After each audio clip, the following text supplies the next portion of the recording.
Hi, and welcome to the Right to Remain Silent podcast. I'm Jim Weber, your host and guide through actual accounts of intriguing and fascinating true crime stories as told by the law enforcement professional that experienced the event. The Right to Remain Silent podcast makes no exaggeration of fact, doesn't glamorize details, or sensationalize reality. The format here is basic. Real stories from real cops. Lastly, please don't forget to like, follow, subscribe, and share. Doing this will help me continue to provide you, the listener, with captivating and relevant true crime stories. Now, let's listen in on today's episode.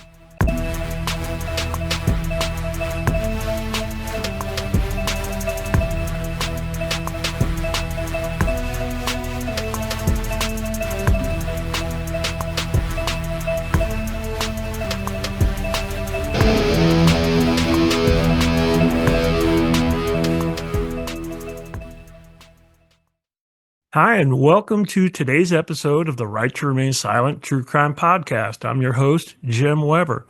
Today's guest is Jerri Williams, a retired FBI special agent who served with the Bureau for 26 years. Jerri is also a successful true crime podcast host of the FBI Retired Case File Review with Jerri Williams and a published author of a number of books to include Greedy Givers and Pay to Play. Jerri, thank you so much for taking the time to speak with me today. I'm confident listeners are going to find this case interesting. Great. Thanks for having me. Absolutely. What I'm going to do is, for listeners that might not be familiar with you, I'm going to read your bio so that folks kind of understand where you're coming from, what your background is in law enforcement, and they'll have a good idea of what we're talking about today. So I'm going to go ahead and read your bio if that's okay. Cool. Great. All right, here we go. Jerri Williams has always been a storyteller, and after serving 26 years as a special agent in the FBI, she has plenty of stories to tell. During most of her bureau career, she worked major economic fraud investigations and is amazed at the schemes and deceptions that con artists and corrupt corporate and public officials devise to steal other people's money. Jerri notes that with a gun, people can steal hundreds, but with a lie, they can steal millions. Jerri is using her prior professional experiences with scams and schemers to write crime fiction about greed and often jokes that she is reliving her glory days by podcasting and hosting FBI Retired Case File Review, a true crime podcast with 10 million downloads and over 300 episodes, where she interviews retired FBI agents about their high-profile cases and careers. Based on her experience as an FBI spokesperson, she also debunks misconceptions about the FBI and is under contract as a technical consultant for major TV networks and production companies wanting to create authentic FBI dramas and characters. In her book, FBI Myths and Misconceptions, a manual for armchair detectives, Jerri presents the top 20 cliches about the FBI in books, TV, and movies. Each cliche has its own chapter where she provides a reality check while breaking down the facts. The entertaining companion book with advanced FBI schemes, FBI word search puzzles, fun for armchair detectives, is also available. Her crime novels, Pay to Play and Greedy Givers, feature flawed female FBI agent Carrie Wheeler, a married mother of three investigating fraud and corruption in Philadelphia while struggling to balance her family responsibilities. These books are available wherever books are sold as ebooks, print books, and audiobooks. On November 18th of 2021 in Washington, D.C., the FBI Agents Association recognized Jerri as their G-Man Honors Distinguished Service Honoree for her continued support of the FBI family through her podcast and books. Jerri, that is an incredible bio. And thank you again for being here to discuss your case. Yeah, thank you for having me. This is really great too, because I want to make sure everybody knows that you have been a guest on my podcast. And Absolutely.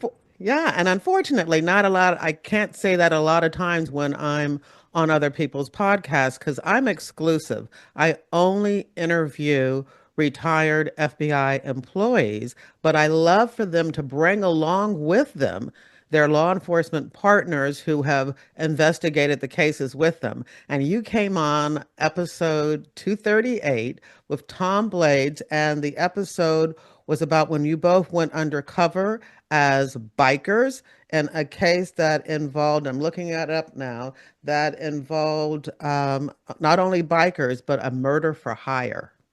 Right, right. It So was that an was interesting great. case. Yeah, hey, absolutely. I was fortunate to have the opportunity to be on your podcast. As I recount my personal journey in law enforcement, I was in law enforcement for 30 years, and I was so lucky for 12 of those years to be assigned as a TFO to the FBI office in St. Louis, Missouri. And I appreciate that opportunity you gave me to talk about that case. Yeah, that was great. It really was. We had a good time. Listeners, loved hearing about your escapades. So great. Yep. And what was great about your episode was I got to do it with my work partner and my very good friend, Tom Blades, that he was so instrumental. And without him, that case would have never happened. So I want to give kudos to Tom as well. Great. Fantastic. Well, let me ask you, Jerry. I like to ask all my guests why they got into law enforcement. So let me ask you the same. Why did you get into law enforcement, and specifically, why did you choose the FBI? Well, I was a psychology major in college. And when I got out of college, I was looking for a position that I could use my degree. And I got one with the Virginia Department of Corrections as I make it easy and I call it a juvenile probation officer, but I really was what they called an aftercare counselor. So I got to use my degree in learning different therapies to talk to kids that had already been adjudicated. They had already gotten in trouble and they had been sent away across the state of Virginia to reform schools and group homes. And so I worked with them and their families as they transitioned back from those facilities back into the community. It was a great job for somebody who had just been out of college for a year or so, and I really loved it. But it was difficult because I was in my early to mid 20s, and here I was practically parenting kids because the parents would come to me to, tell me to get their, son or daughter to do this or do that. So it was very stressful because I didn't know anything about work-life balance. I just put everything into that job. So I was thinking I was going to stay until I saw this newsletter where the FBI was looking to hire more women and more minorities. And the thought of joining the FBI had never crossed my mind. And that's the great thing about advertising and welcoming people into opportunities that they would never even have thought about before. And that's what happened in this particular case. It wasn't so far-fetched because my roommate in college, my best friend still today, was a police officer in Baltimore. And so I was open to the concept of law enforcement. So I made that call. The agent who answered really recruited me. He loved my background. He loved my qualifications, what I would bring to the bureau. And next thing you know, I'm an FBI agent. Next thing you know, you're in Quantico going through training, right? Yeah, and that was back, I want to make sure people know, I'm old school. That was back in 1982 that I joined the FBI. Yeah, I was gonna ask that to see. So yeah, that is old school, Yeah, it and really is. I you've tell people they they look at it as, after Hoover, AH. And of course, he died in 1972. But I like to stress to people, but that meant that at least half of the people that were in the bureau in management are really mature and veteran agents had come in. When I came in, there were still at least half of the people there had come in under him. And so they Wow. still had some of those mindsets, some of those philosophies. They were still Hoover, type agents. And so, yeah, he might not have been around, but his legacy and the foundation that he built was still very much present in the FBI when I came in. Sure. Wow. That's pretty cool actually. I didn't really realize that. And talking to you and researching your background. So I didn't realize that. Thanks for sharing that. How about once you got into the FBI and you completed your training, could you just briefly talk about your duty station assignments? Where did you initially start? Well, when we came in to the FBI back then, there was something that you had to establish, that you were hired by the government. So you had to go back to where you were hired. And I came through the Norfolk, Virginia office because I was working in Newport News, Virginia. You had to go back there for 6 months before they would be able to have the money to transfer you or you to qualify for the money for you to be transferred.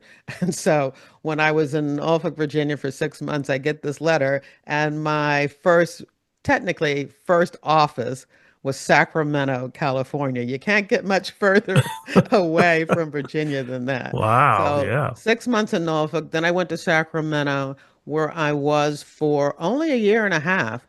And then they transferred everybody in my class or everybody who had even come in the bureau in 1982. They transferred us again just a year and a half later. The funny story about that is they give you a list, like a wish list of where you Hmm. would like to be sent. And at the top of my list was Philadelphia. The day that I sent off that list, a few days later, I get my orders and it's Philadelphia. But I look at the date and it's the same date as the letter that I sent. So they had no idea they were sending me where I wanted to go. So, That's awesome. That doesn't yeah, happen a lot. no, I was very lucky because I truly believe that if they had gotten the letter and saw I wanted to go to Philadelphia, then I would not have been sent Right. there. They would have done the complete opposite of that. Absolutely. All right. Well, good deal. Well, the case that we're going to discuss today is, in my opinion, it's fairly complex. It's a complicated case, and not every type of agent has the capabilities or skills to work these types of cases. And along with that, there's some, maybe terminology that is used when discussing these types of cases. So I thought before we actually rolled up our sleeves and got into your case, maybe we could just discuss a few terms about, what is involved in a fraud case, a white collar crime type of case. Would that be okay? Yeah, I think that makes a lot of sense. Okay. Just some basics. Like what could you tell us simply what is fraud when we're talking about like financial crimes?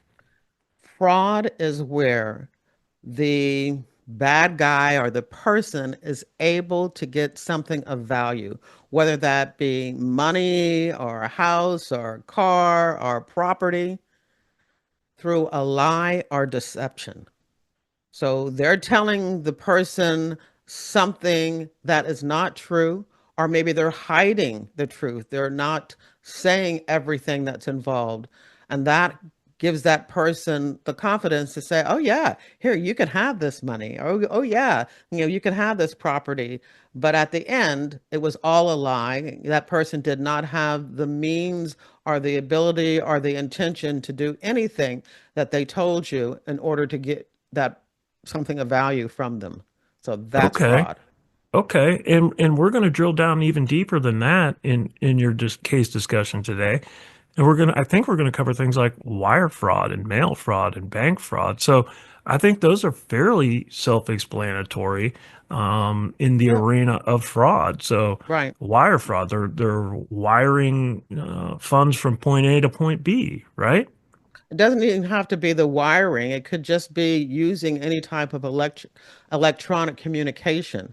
So, telephone calls, Uh, and anything that involves electronic communication is considered a wire fraud. And of course, mail fraud would be anything that you use the mail system, even commercial shippers, in order to do your fraud. All Sure. of that is involved, and that really is the bread and butter charges in most white collar crime cases. But of course, you also have money laundering and Hobbs Act and all kinds of different things. But definitely, wire fraud and mail fraud are the bread and butter. Okay. And you mentioned a white collar crime, and that is, correct me if I'm wrong, because I didn't work those types of cases. That's essentially crimes involving finances and businesses, Yep, correct? yep. Business transactions. Most of the time, it involves some type of business, transaction that has gone wrong because, the people involved have lied or, are using deception. Yeah, that's Okay. All exactly right. it. And then But maybe one, let me add please with do. that the white collar crime cases, as you mentioned, are some of the most complex cases there is because in many situations, let's say a bank robbery or a murder, the crime has occurred. You don't even have to worry about that. The crime has occurred. Now you're just trying to prove who did it. In white collar crime cases, you sometimes have to prove that a crime occurred.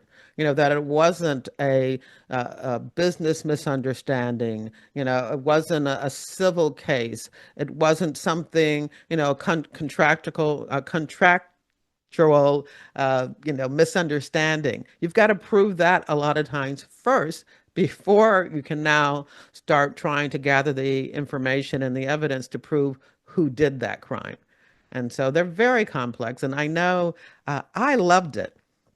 To me, it was really fascinating to try to figure out what this person is telling themselves that makes it okay to just steal or to take by fraud somebody else's money. I mean, I'm just thinking, what's in their head. I think it's fascinating, but I know a lot of people who listen to cases about white collar crime would rather stick a needle in their eye than have to go through those type of files and transactions and to figure that stuff out. I love that, I still do today. I'm always, looking at cases that come up in the news about different frauds and just amazed, you know, like I said, that these bad guys, these subjects, are thinking of these schemes. Yeah, and you hit the nail on the head. They're very cerebral types of cases, and as I researched for our episode today, even being a federal agent most of my career, it shocks me at how prevalent these cases have been historically and even today. Like last night, in preparing for our conversation, I just got on the U.S. Attorney's website here in the area that I live and looked at their press releases, and there's several of these types of crimes. One, a former official of the county government here, affiliated with the charity, admits to stealing nearly $1 million. You know, And they're uh, big time money, big yeah, time. yeah, exactly. Another is a Ponzi scheme that cost investors here in Missouri and throughout the United States millions, multi-millions. So it's a very common, very prevalent case. And it's funny you say that, rather stick a needle in your eye to work these cases. I preferred cases that were pretty cut and dry. I like to work gangs where the bad guy would wear a vest that said the name of his gang. Even a guy like me could figure out that guy's a gang member, right? And if there's Uh, drugs involved, you seize the drugs. There's your evidence. There's your crime. Pretty cut and dry, like you were saying. So that's the differences in you and I. You're working the cerebral cases, and I'm working the other type. So I found that kind of funny. yeah.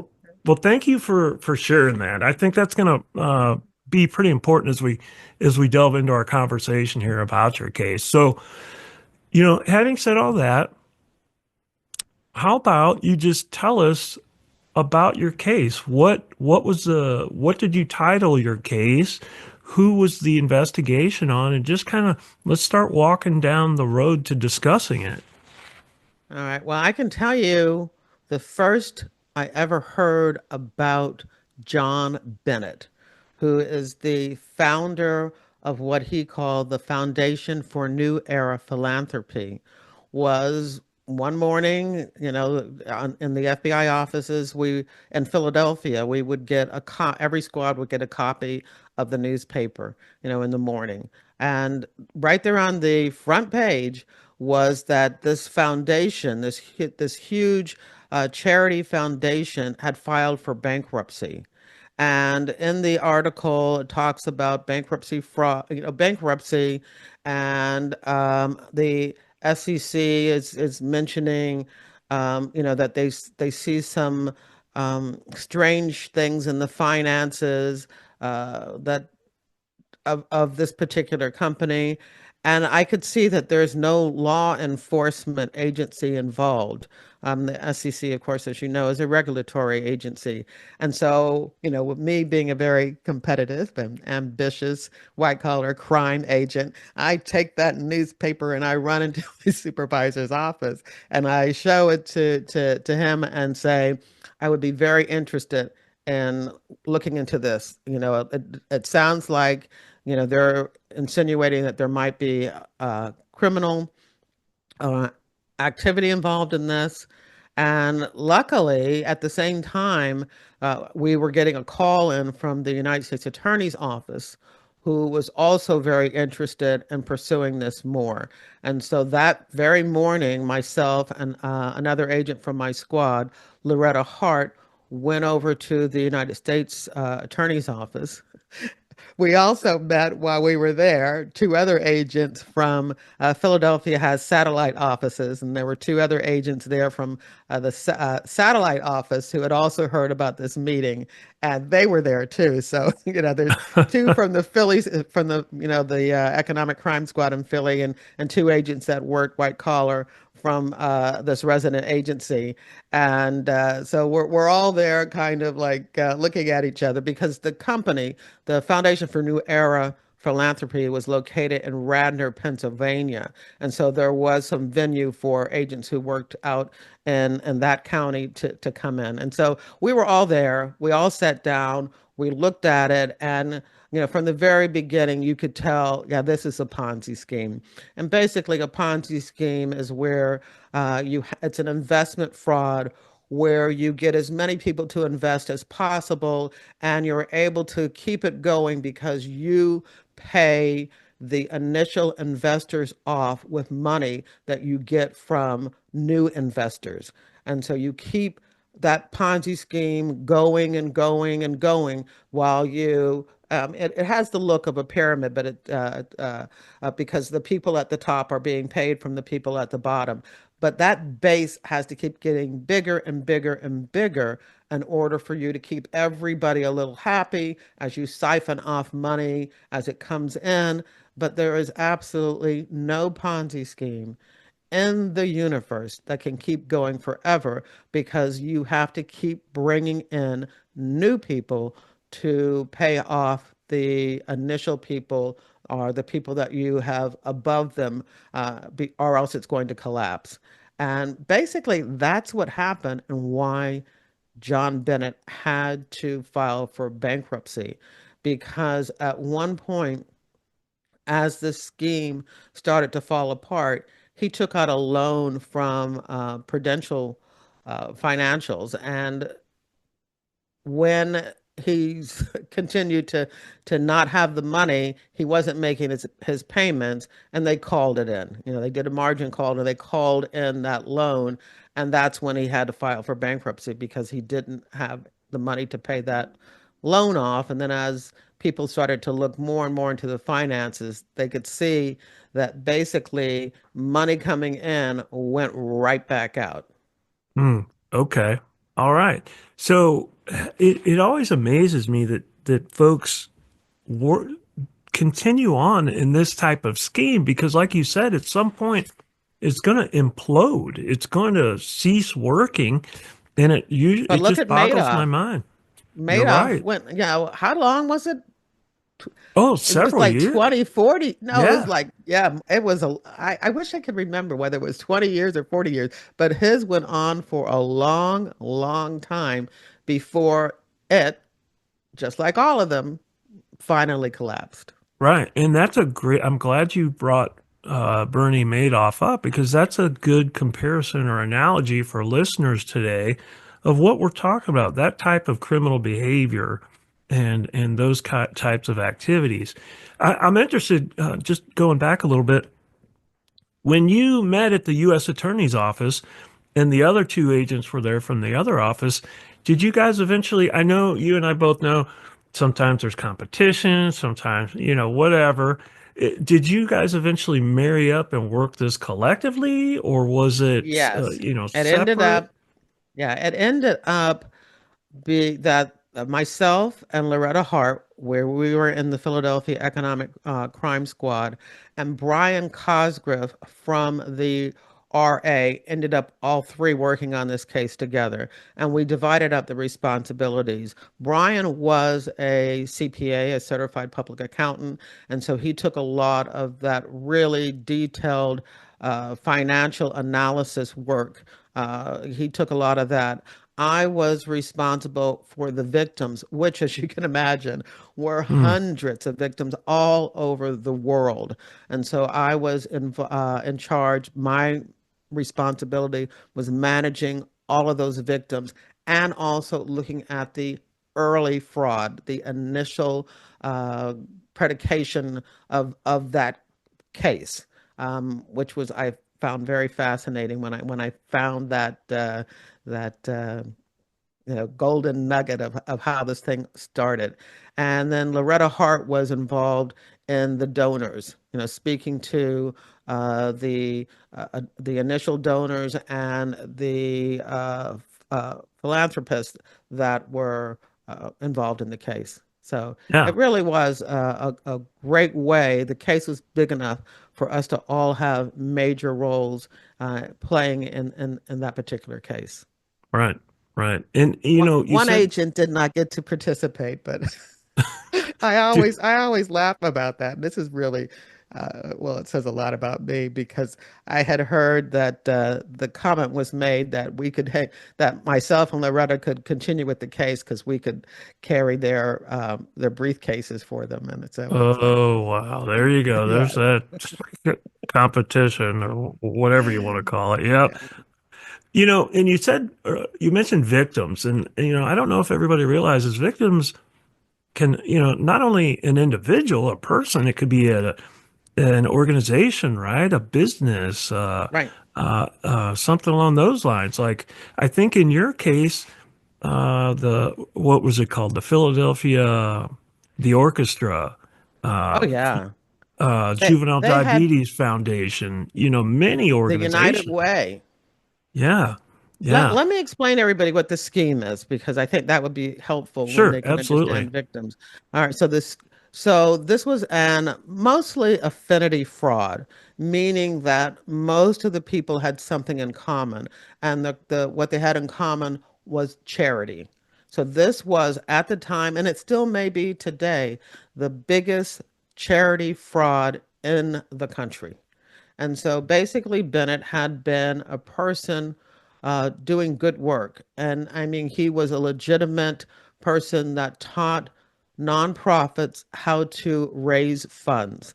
Fundraising, of course, is very, very important in the nonprofit business. You want to get donors to give you your organization, to believe in your mission, and to give your organization money to keep it afloat.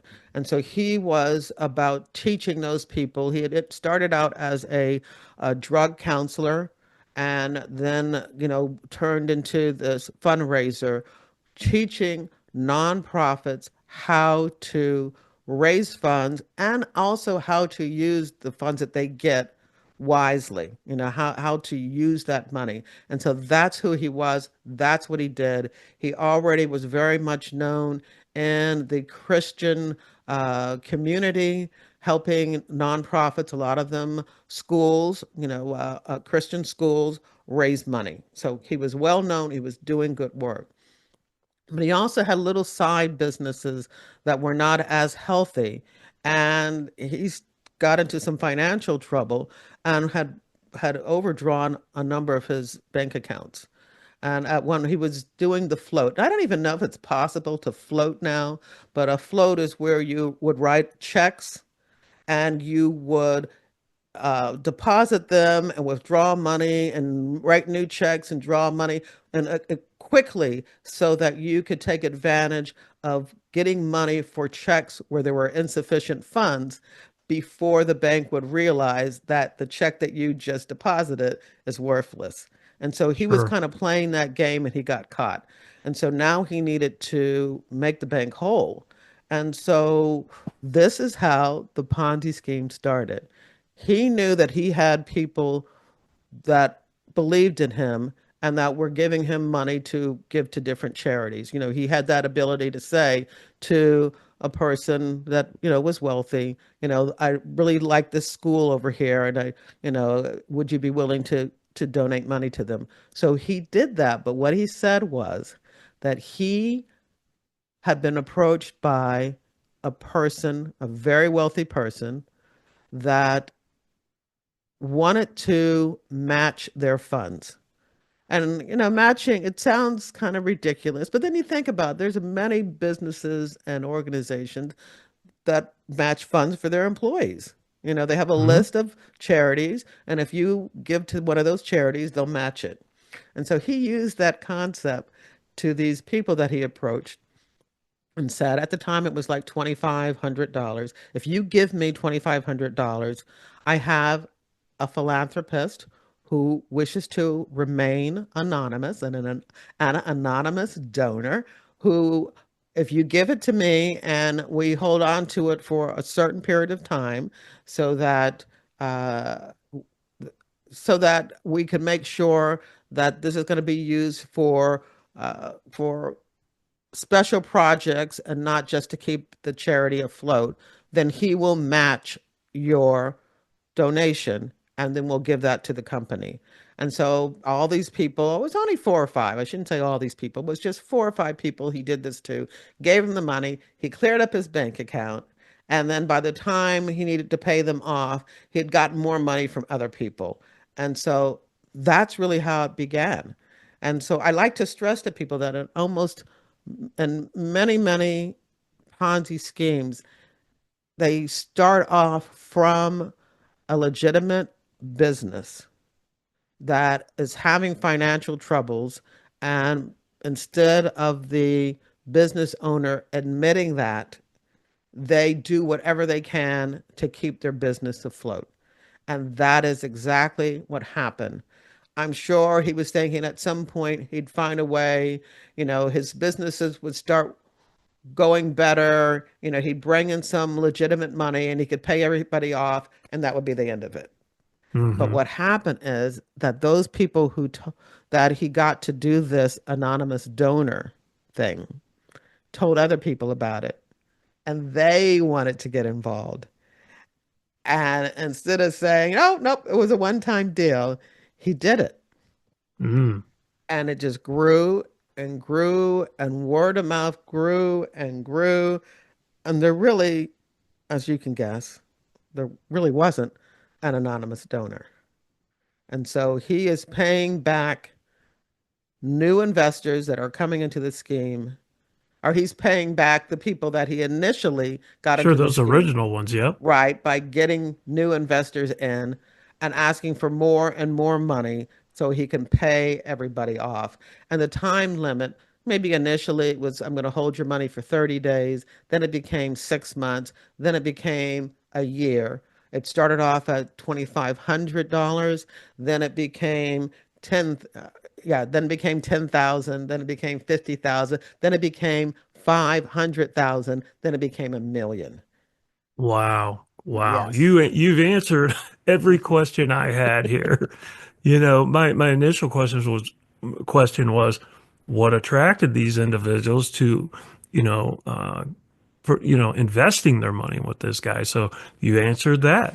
And I just assumed that the initial dollar amount that he was requesting from people eventually grew It as had like to. you described, it would just continue to grow. It started out low, like you said, maybe 2,500 and then all the way up to a million.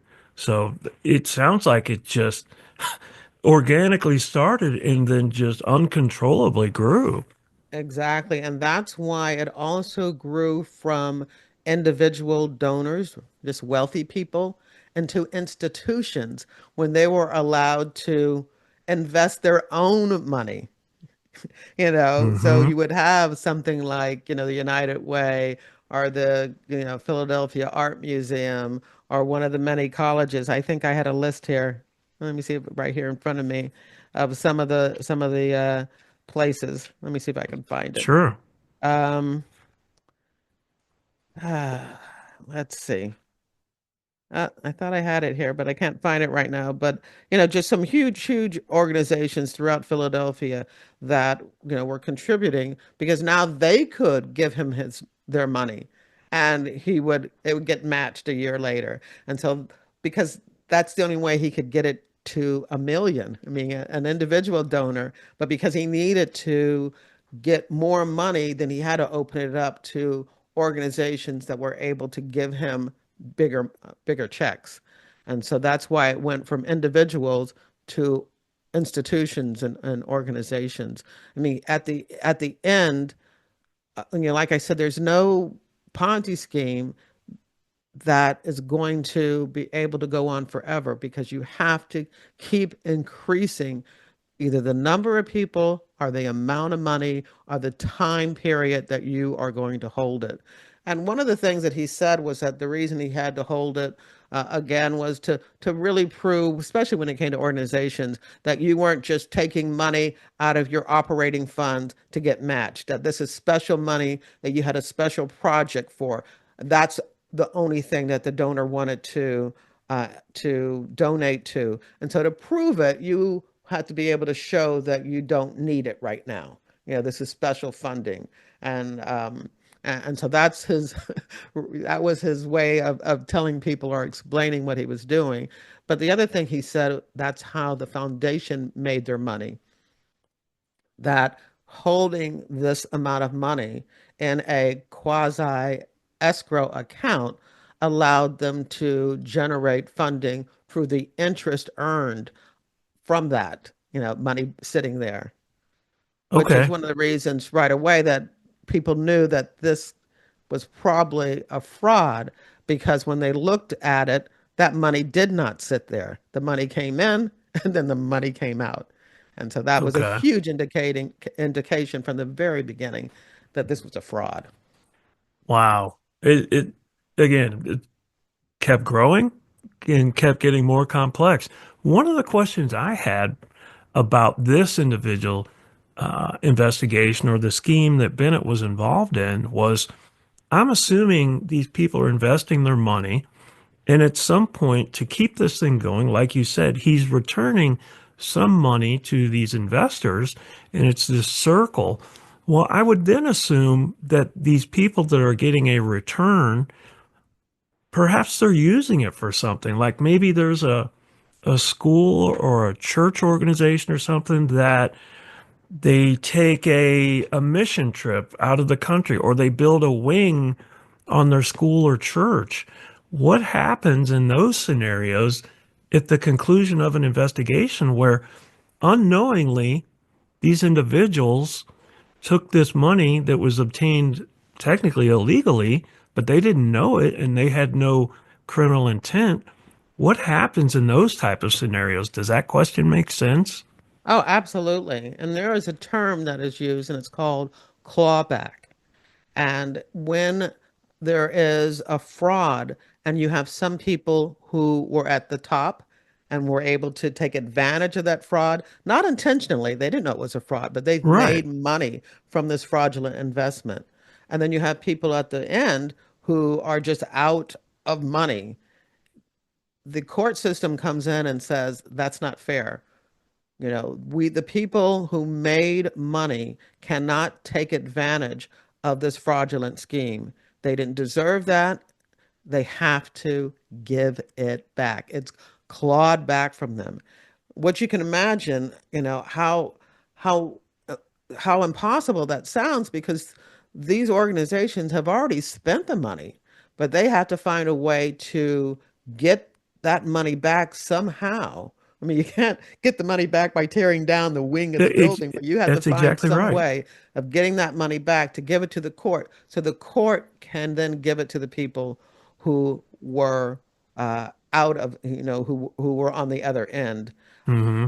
It is not the intention of the court to make everybody whole, but to at least balance out those people so they are all disadvantaged at the same level, that there are not people who gained anything, from this fraud. And Trying to so, balance and, it and out. many balance it out. As a matter of fact, a lot of people don't realize this, but in the Bernie Madoff fraud, almost everybody who was a victim of his fraud was made whole. Like 95 or more percent, they got their money back. Not the money they thought that they had earned through the investment, but their initial investment back.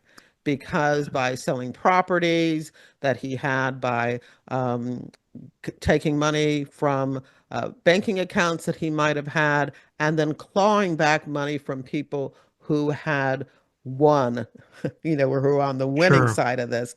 They were able to give everybody their initial investment back. Now, for the person who thought that they had made, millions of dollars and was now going to retire, no, that did not happen. What you thought that you had, earned through this investment over the years is not there. But they did at least get their initial investment back. And so that's what happened in this case too, that individual institutions were able to find ways, and wealthy individuals were able to work with their nonprofits in order to give that money back so everybody at least is at the same level that they were at when they started the investment. Okay. That makes complete sense. Well, And let's, I want to talk about that a little bit too, yeah. because the thing about these type of crimes is you think that it's just money, but the emotional devastation of having somebody who thought they were doing a good deed, they're a wealthy individual and they want to give to their favorite charity, and to realize that they had gotten involved into a scam and had, put their organization's good name, now it's in the paper and they're a victim of a scam, was really emotionally devastating. And as I mentioned at the beginning, these are the people that I was working with as part of my role in the investigation, and to take the elevator up to the penthouse floor of a business and to talk to this wealthy person that had wanted to do well. Maybe they were on the board of a particular nonprofit, and to be talking to him and just watch as the tears are rolling down his eyes and he's just so depressed and embarrassed that he was involved in something like this is really one of the things that made me so fascinated by these types of investigations, because I am watching, people who are, suffering, maybe not a physical, um, violation. But they were certainly violated, from emotionally, from what good works they were trying to do. Yeah. Those, you hit the nail on the head there again, that it sounds like such a gut-wrenching, topsy-turvy route that these people are actually pushed down, not, through no fault of their own. And it's just got to be, like you said, in some scenarios, devastating to individuals that are planning to utilize the returns to better their life or to do, things like retirement or put a child through college or that type of thing. So I've always thought that these types of investigations are, you said it, emotional. So yeah. Well, Well, let me ask this. How long from the time that you walked into that U.S. Attorney's office initially to discuss this case till conclusion? Was this a weeks, months, years type of Years. scenario? It was probably a good 2.5 year investigation from the very beginning until sentencing. And one of the interesting things about this is that we did not have a trial, but he didn't plead guilty either. Ah, could you explain that? Yeah, so at the end, he pled no contest, which basically means that he's not going to contest the fact that the government has enough information to go into court and convict him. He is not admitting to doing anything wrong. He's just saying that I understand that based on what you have here, if we went to trial, I would probably be convicted. And so, therefore, I'm not going to contest these charges. So, no acceptance of responsibility. As a matter of fact, what he said was that he truly believed that there was an anonymous donor, that because of religious furor, he was just so caught up in the rhapsody, the rapture of God, that he thought that this was happening and that he was delusional, that he had gotten hit on the head in a car accident, and I mean, it was totally BS. Right. This is what he was trying to say to people, or to convince people, because he could not accept responsibility for what he did. So, And so not as only is he victimizing all these people and bilking them out of their money, I would assume he's using those financial gains to benefit himself as well. Right. Was he buying homes? Was he buying vehicles? Was he traveling? What was he doing? Yes, all Just of kind of that. springboarding off what you're saying, where the guy, he does these terrible crimes. He can't even admit it. Is he utilizing these ill-gotten gains from individuals to better himself, or Yes. to further his life, I guess? Yes, and it's not like in other Ponzi schemes where you have people that have purchased mansions and yachts and, diamond crusted watches, but he did buy himself a home, cash paid out. He bought his daughter one. He bought them both luxury vehicles. He did travel around the world on missionary trips. So he did those things. Out of the initial was $350 million dollars. After all the money was uh, gotten back from him, as far as restitution, it came down to about 150, $135 million in the total loss. And out of that, he did spend between $4 and $5 million on himself. And Mm, so, yes, now we itemized everything and could show that he did gain this money directly from the Ponzi scheme that he used for his own personal use. Even that, if wow. that some of that might be to use as capital to some of his other businesses, it was still not money that he was supposed to be using in that way. Okay. Did your investigation, I know you mentioned that he referenced the anonymous donor. The investigation, I assume, determined there were, like you said, no anonymous donors. But were there any other individuals involved with Bennett, involved with rooking people, out of their money? And was there an actual board of directors for this foundation that he's referencing? What did the investigation determine there?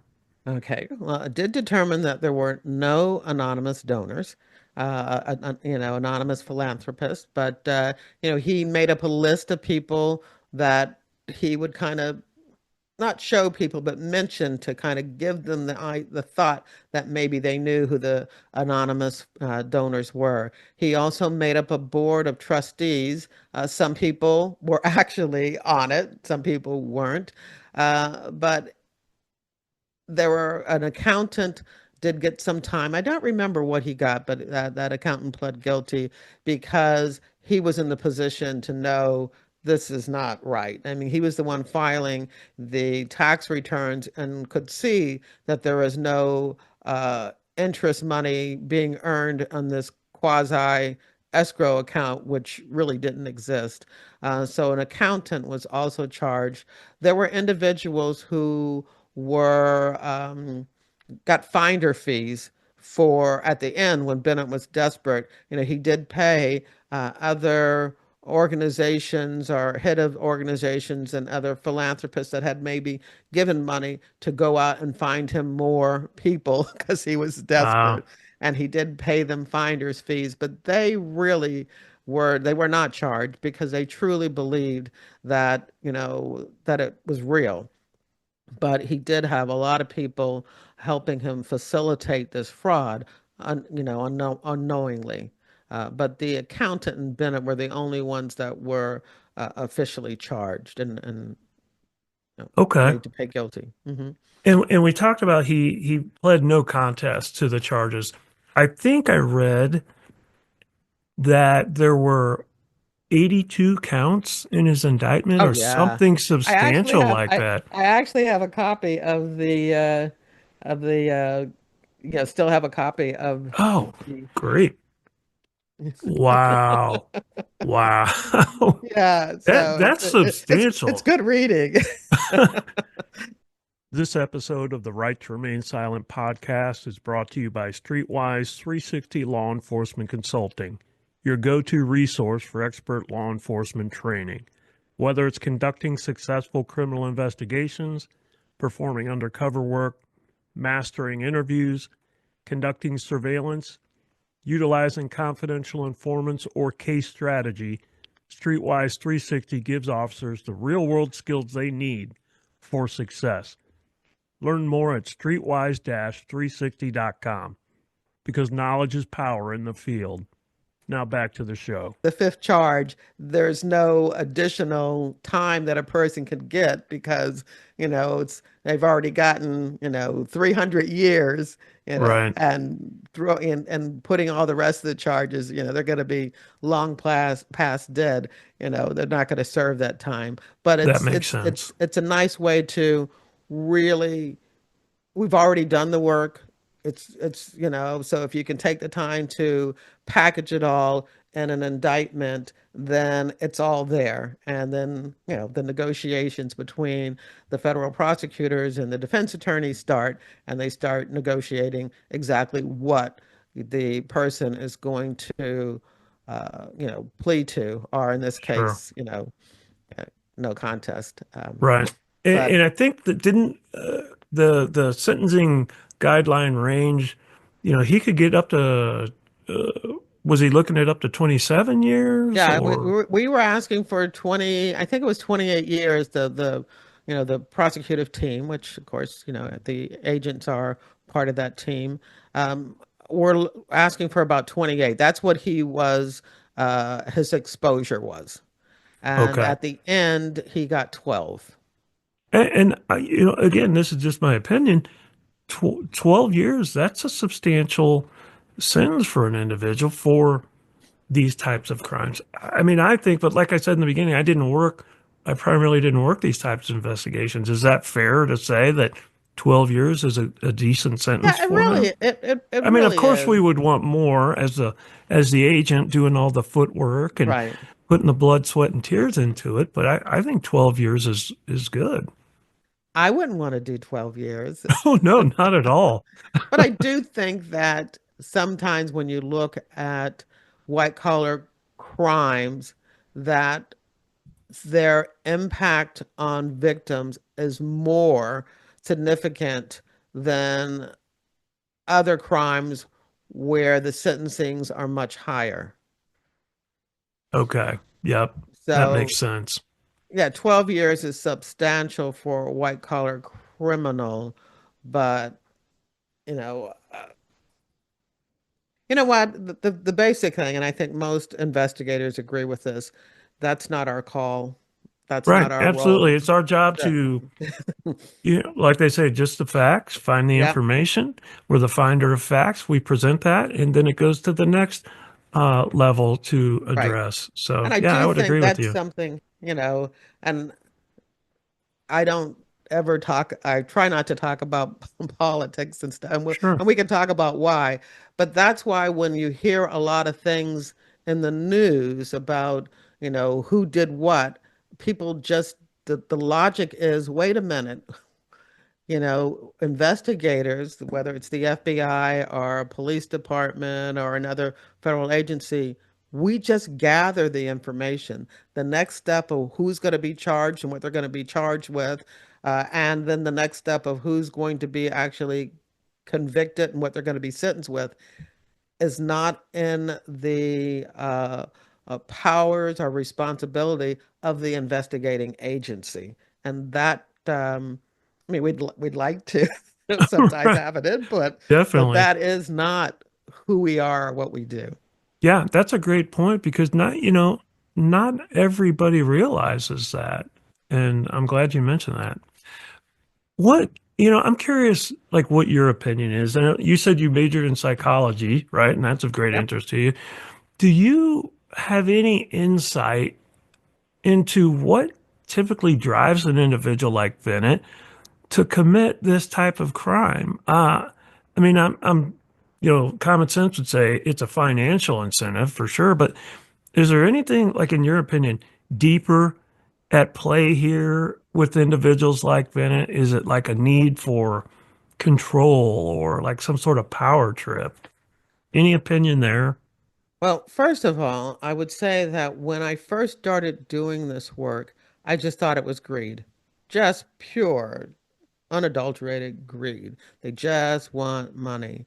Mm-hmm. But then, as I started studying and getting, some background, because, I'm working on an economic crime squad, and, I've got to I got to educate myself, on these type of things. I learned about the fraud triangle, and the fraud triangle are, the three things that will have somebody who wasn't even thinking about doing a white collar crime and what needs to come together to get them to the point where now they are committing a fraud.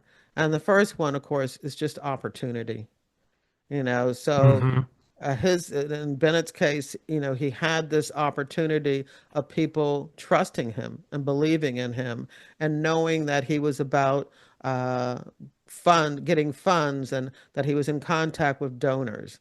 And then the second part of the triangle is pressure, some type of pressure, whether, and, from the outside, whether it's you just want to look good, in front of society, or maybe you have a Sure. parent who thinks you're worthless and you want to show that parent, or you want to, you want to impress a pretty girl or whatever that, but you Right. feel this pressure for you to take an action to uh, get you more money or more status. And then the third one, and this is where, or your personal ethics come in, is the rationalization. Yeah, I have the opportunity and I feel that I need to have money, but you need to be able to rationalize now that it's okay for me to do this. You know, they're Right. stupid enough to give it to me, or I'm going to give it back as soon as I get back on my feet. There's some rationalization that, and once you put that together, the opportunity, the pressure that you feel to bring in some money that is not yours, and your ability to rationalize that it's okay. That's what makes people commit fraud. And I think that's fascinating. Oh, me too. I would agree. And I appreciate you sharing that with me.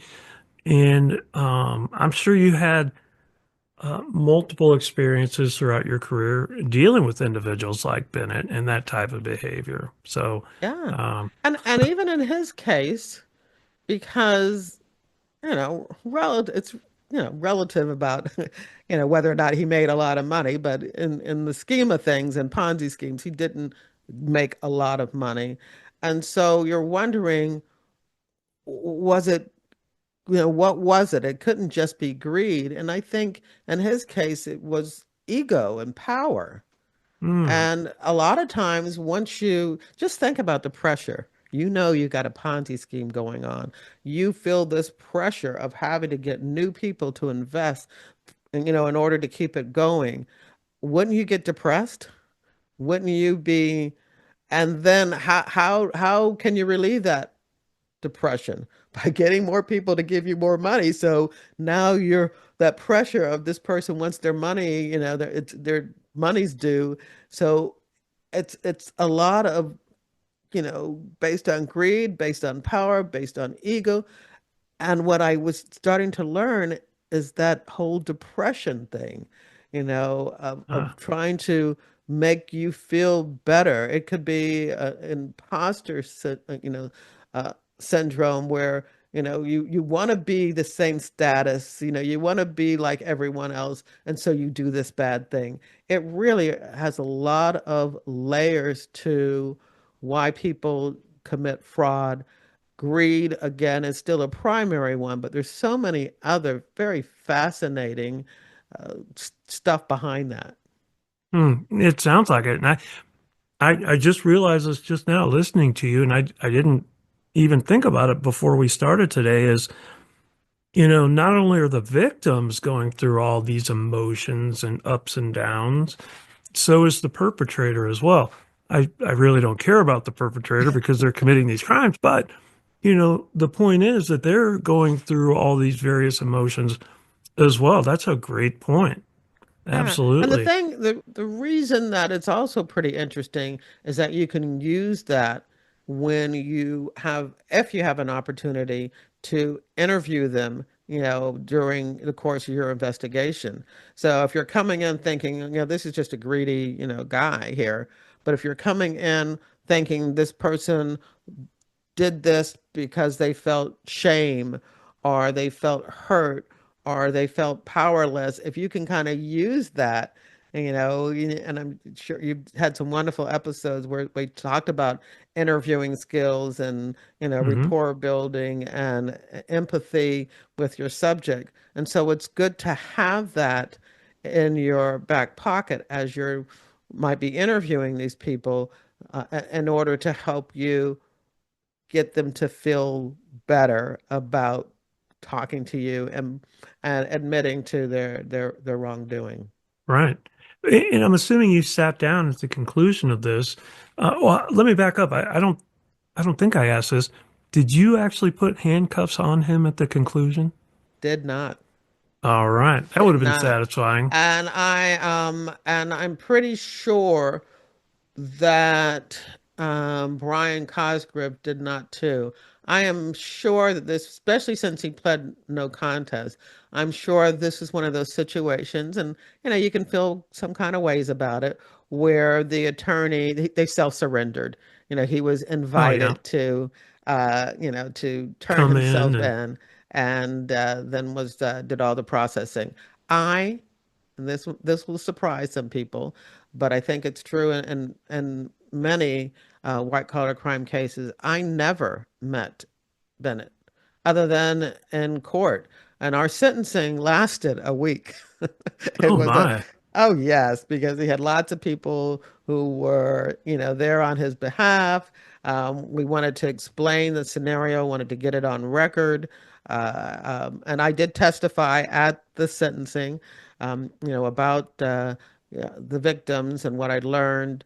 But other than those encounters in court hearings throughout the case where I would attend, but otherwise I did not interview um, Bennett. And a lot of that was because we did, in addition to the three agents that were working on the case, there was also an IRS agent whose his name was Jerry too. Unfortunately, I can't think of his last name. But there was an IRS agent. There was probably somebody still from the SEC involved in some of those communications, Hmm. and from the bankruptcy, because even though ours was criminal and they were working, regulatory and civil matter, I think in order to get a lot of that done, it was done as a group, and there was just too many people in the room. Yeah, And and I don't think people again realize this. Like you said, there's so many moving parts to such a long-term investigation. There's various reasons why you might not get to individually arrest the person yourself, or you might not sit down and talk to them face to face across from them at a table. So, yeah, that's a great explanation there. Is there anything else about, well, let me ask one last question about Bennett himself. Although you didn't individually talk to him, you observed him in the court proceedings and whatnot. What type of behavior or did he, present in the courtroom? Was he cavalier? Was he arrogant? Was he nonchalant? Was there a way to gauge his behavior, based off your observations of him? yes, and one of the best ways for me to do that is the fact that he created a video. So when he was first charged, and this information, the collapse of the Ponzi scheme, he did a video which he sent out to all of his victims, or investors, Hmm. or who whatever he'd like to call them, which he tried to explain, and his explanation said a lot about him. And that was that he wasn't a good business person, and that he had allowed, the administrative duties of the money and the ins and outs of the donations. He had allowed others to do that. And so basically he blamed his staff. Sure. And that said a lot about him. And then, of course, at the very end, he says that he thought that the anonymous donors were real, that he was delusional. He claimed that, he had a calendar where he actually had the meeting scheduled. It it was preposterous, It but sounds like it. Absolutely he ridiculous. just refused to accept responsibility, even to the very, very, very end, where he's, as the prosecutor said, was blaming the fraud on on his own brain, you know. So, Wow. Well, and as you and I both know, in our experiences in these investigations and then going to court, an individual has an opportunity to accept responsibility for what they did and then get some sort of relief for that when it comes to sentencing. And, it sounds like this guy just could not do that, just could not accept responsibility, even though one, it's the right thing to do morally. And number two, it could have benefited him in his sentencing of the amount of years that he got sentenced to. So, well, I wow. do think his past good works, because again, he was in this business of fundraising and drug counseling for years. I think that did play a huge role in him getting 12 years instead of 28. Mm, But so I do think he got more credit for that than I would have given him, because I did not see that acceptance of responsibility by him just saying, yeah, I committed a fraud. I was yeah, afraid, embarrassed that the business was failing. And so I made this up in order to keep it going. And then it got out of hand and I didn't know how to get out of it. And so I kept doing it. right, There right. we go. Well, I think we covered the investigation thoroughly. Is there anything else that maybe I overlooked or you wanted to mention about this specific investigation? No, I just thought the case always,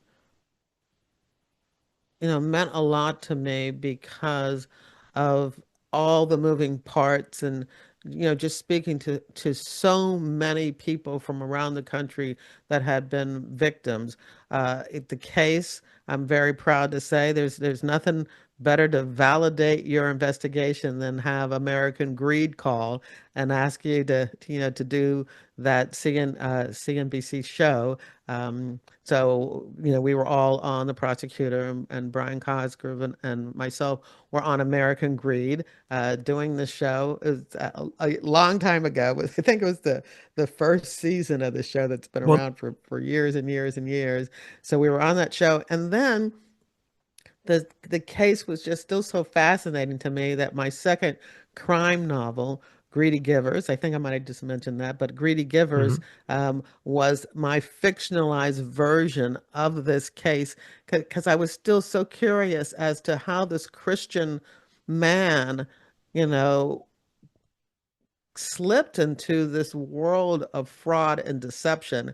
And so it's like my own, it's totally fictionalized. I made up my reasoning, but it just gave me an opportunity to explore why he did it. And so Yeah. I love that book. It's got Bible quotes, throughout the book. And I'm not a regular churchgoer, so it was an opportunity for me to use take that opportunity to find these nuggets of wisdom that like I said, threaded throughout the book. I really enjoyed writing that. Right. Excellent. And I'm glad you mentioned that here. And before we conclude, I want to discuss your books and how people can get a hold of them. So we'll do that definitely before we finish up here. One of the things that I thought was important to ask you, and um, it made me think of this because I have a teenage family member that a female that wants to be an FBI agent, wants to get into law enforcement. And I've had we've had multiple conversations over the past couple of years about this, and doesn't want to be a local police officer, doesn't want to be a state trooper, but specifically wants to be an FBI agent. So I thought I'd ask you, based off your 26 years experience as an FBI agent, would you have any advice for, someone that's considering a career with the FBI, especially females that are interested in that? It is a great job. As the slogan goes, it's a job like no other. It's the thing about people, and I could see, people might be like, oh, she doesn't want to be a police officer, but she wants to be an FBI agent. We pull from so many different jobs and different occupations. I really have never known what the actual percentage is, but definitely there's a large percentage of agents that come in with a law enforcement or military background. Then we have lots of agents that come in with a law degree or an accounting background. But the rest of the people, which may be as much as 50% or 30 to 50%, are coming in from a huge, huge variety of occupations, whether they be teachers, which are big, Mm-hmm. journalists, people who were in, business, sales, um, people nurses, we've had medical doctors, veterinarians, Wow. many, many people who are coming in from just areas of employment and jobs that you would never ever think about. And I really mean it. It's a large number, whether it's 30% or 50%. And so bringing in those skill sets are very, very important, for the job, the mission of the FBI to get done. And so that's why I like to stress, all those jobs that I mentioned, even in law enforcement and military, women are involved in those occupations. And so it's a natural progression from those positions to consider the FBI. I mean, the FBI is a second career opportunity. the average agent coming on board is 31 years old. Yeah, which of course, I was 25. When you have an average, there's going to be people that are Sure. younger and older, but the average Right. person is 31 years old. They've already worked someplace, they've already gathered experience, which is the reason that they're older. We want to see what you've done in order for us to figure out what you can do. Hmm. And so if you're working in that job, whether you're male or female, and you know that you can come into a situation, gather information, articulate that information, whether either in writing or, communicating it verbally, and that you are able to take control of a situation and feel that you can have the confidence to handle it, then yes, I think, whether you're a male or you're a woman, this is a fascinating job. And, I made the comment of FBI family on a LinkedIn post that I did. And, there's always haters out there, and somebody fired back Sure. that it's not a family, you are responsible, you are a government entity. But it really is a family in the sense that in a lot of other organizations, our law enforcement organizations, everybody is basically from the same area, same town, same county. So you don't need to make the people that you work with necessarily your family. They may, Right. you like them, they're your friends. But with the FBI, since we are transferred, when I got to Sacramento, I didn't have anybody. I'm a single person. And so the people in the office became my friends and my family. I was single at the time. And so if there was an agent in his that needed to go someplace and he wanted his wife to go with him, I was willing to, sit for their kids, as did other agents in the office who would handle that. Let's say an agent has a pet and have to go on an assignment. Somebody from the office is going to be willing to take care of your pet. And you become tight, uh, you know, dysfunctional maybe, but you become family because you are not where you are from, and those relationships they start to build, and you rely on each other. Yeah. And So that yeah, that so bottom line, yes, I think this is a great job for women. I know a lot of TV shows, they show the main FBI character as young and single, but the women in the FBI are just like the men in the FBI. They're married, they have family, they have kids, and they're able to get that job done just as, women doctors and women attorneys and, women business people, just like they can get the job done. So it's a great job. good deal. That's good to hear. So thumbs up from Jerry on that question. Right. Good deal. Well, let me ask you this. Being, you're a technical advisor concerning the FBI, I'm curious to know what your opinion is historically and currently. Are there TV shows in your opinion that are fairly accurate, that are realistic when it comes to presenting the authenticity of how the FBI operates? Yes and no. I know one of my favorites was Mindhunter, and I'm so sad that we only got 2 seasons of that because I thought they really did a great job of of depicting the FBI, especially when it comes to profilers from the Behavioral Analysis Unit. I thought it was really great. But there are lots of TV shows, and one of the things that I do on a monthly basis is I review a TV show or movie that has FBI characters or FBI scenes. I do it once a month, and I've got over 40 some now that I have reviewed that are on my website. I think the one that I just posted this week was the movie. Oh my goodness. I can't even think about it. Well, it had the Kobar Towers. Um, I cannot, and I warned you, I told you that sometimes my Well, mind goes. let me I ask can't you think of the name of the movie, let me but ask you this one. uh-huh. What are your thoughts on the movie Sicario? Oh yeah, Where I it did. Yeah. I did Did just what? review that one, so that's on my website. I love Okay, that movie, and it put a lot of questions about. Um, I don't know anything about the FBI and the CIA's joint investigations of transnational drug trafficking organizations. I mean, it's something that I never worked. right.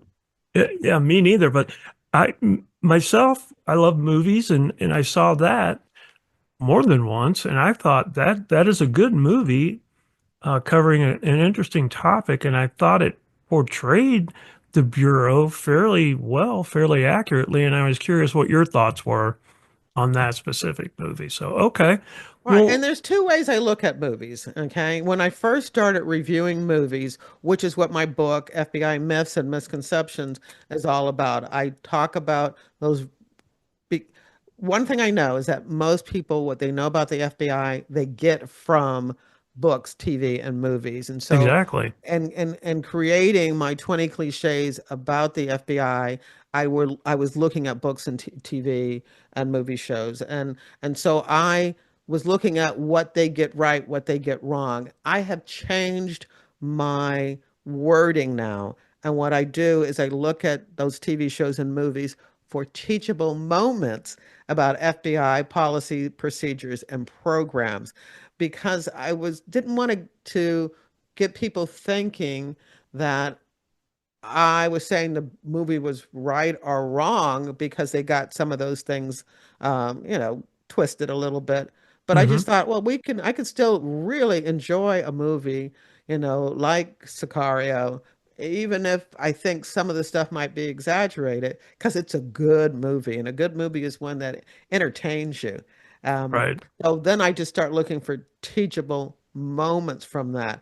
And since I've been doing that, I've actually gone back and reviewed things that I've done in the past, looking for teachable moments. And, it's almost like a book report because I'll talk about the movie, then I'll talk about something that they featured in the movie. Like it's not on my website yet. It's in my newsletter for this month. I'm reviewing, a movie where there was a lot of information. It's called Imperium, and it was about an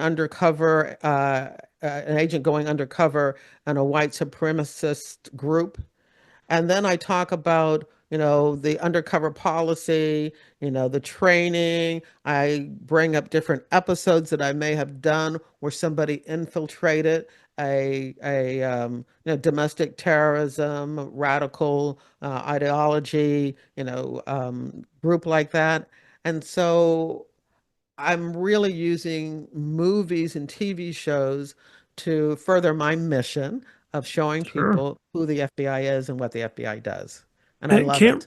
yeah, absolutely. And I can't recommend it enough. And we're gonna let listeners know what your website is and how they can find that. But I can't recommend that enough for true crime enthusiasts, movie lovers, and just people that are interested in the FBI and how it operates. So, again, at the conclusion here, we're gonna give your contact information so people can find that.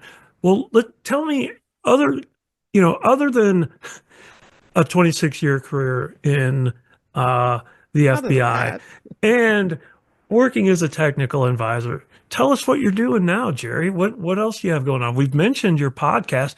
Give us specifics on that. all right. So again, I'm gonna next. I don't. When is this going out? I'm sorry. It probably will go out within the next 2 weeks or less. Okay. So I will be during that period of time putting out my 350th episode. So I've been doing this for 9 years since January. And I love it. I love the opportunity to meet so many interesting people, to talk about cases. And I say that there are three reasons that I give to potential guests about why they should come on the show. The first one is just the institutional knowledge, to be able to capture institutional knowledge about how they may have worked a particular investigation. The main reason, motivation, is just to help to promote the positive perception of the FBI. When people, hear things, well, these are the real cases. This is what we really do, when in the FBI, and you can hear it individually, from the people who actually worked the investigation. Hmm. So that's two things. And then the third one is for your own personal, legacy. I Right. mean, because the reality is that for most people in law enforcement, their family and their friends not in law enforcement have no idea what they did. They just don't know. They have Right. no You're so idea, right. Yeah. or either they know, but they, they don't care. That Right. happens. And so Right. this is just a way for you to be able to assess your own personal legacy. I mean, Yeah. this is going to be around forever. And some people do that by writing books. I mean, I have a list of over 80 books that my guests have written. People that have been guests on my show. I keep my FBI reading resource, over 80 books, and there might be memoirs or true crime or just nonfiction or crime fiction, but this is the way that person has decided to share his or her legacy. But some people don't want to write a book, and Right. so they have an opportunity to come on a podcast like yours, like mine, and Hmm. to put it out there and to celebrate their own personal legacy. So those are the three reasons that I think shows like the right to remain silent and FBI retired case file review are so important. And I just love doing it. I just love meeting people and talking to people and sharing stories. And Yeah. that's one of the things I do. That's fantastic. And I think you and I have that in common. I love talking. I love talking and I love talking about casework. And I love hearing people like Jerri Williams or my coworkers or other agents across the country telling me their stories, telling me their cases. And I think, and again, like you said, you don't talk politics. I don't discuss politics either. But what I will say is, I think law enforcement's taken a beating over the last several years. And I think it's important to highlight the positive impact that law enforcement has and that law enforcement officers have on society. And I think there's been too much negative focus. And I just try to share stories by talking with great individuals like you to share their story, to share what they did. Yeah, I And think it's important. yeah, absolutely. Well, tell us about Well, let me just um, add to that because yeah, one of the reasons, and I know sometimes we're all political beings. We all have our own opinions about, politics, and we can be partisan. And right. I know every now and then I see something on LinkedIn and I have to, almost handcuff myself not to respond. Hmm. But occasionally, I do, but I never ever do it on the show. And I just feel so responsible, especially when I always felt responsible because it's been a time again with the defund the police and all of that, that I wanted everybody to feel comfortable listening to FBI retired case file review. I wanted them to have a safe place where they wouldn't have to hear any of that. But then after I received the recognition from the FBI Agents Association, as their Distinguished Service Award, I felt even more responsible, not only for me to do my best not to be partisan or political, because I'm representing the FBI.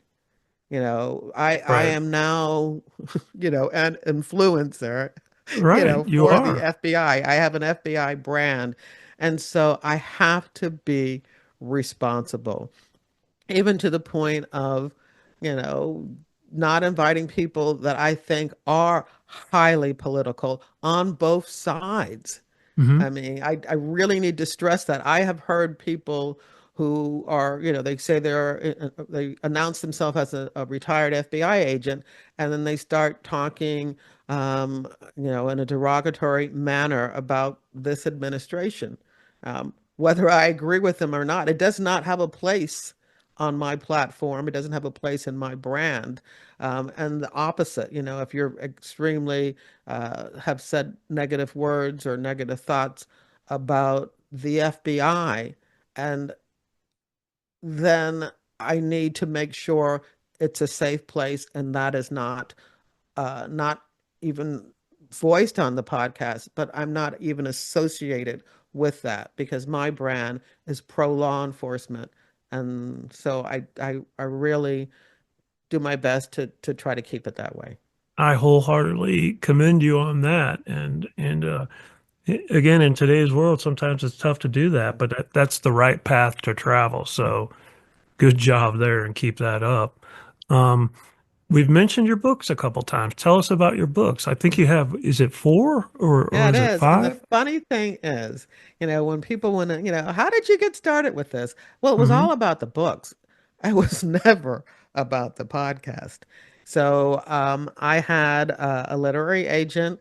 My first book, Pay to Play, was coming out in September of 2016. It's still relevant today. You can still buy it. It's still Oh, good. for sure.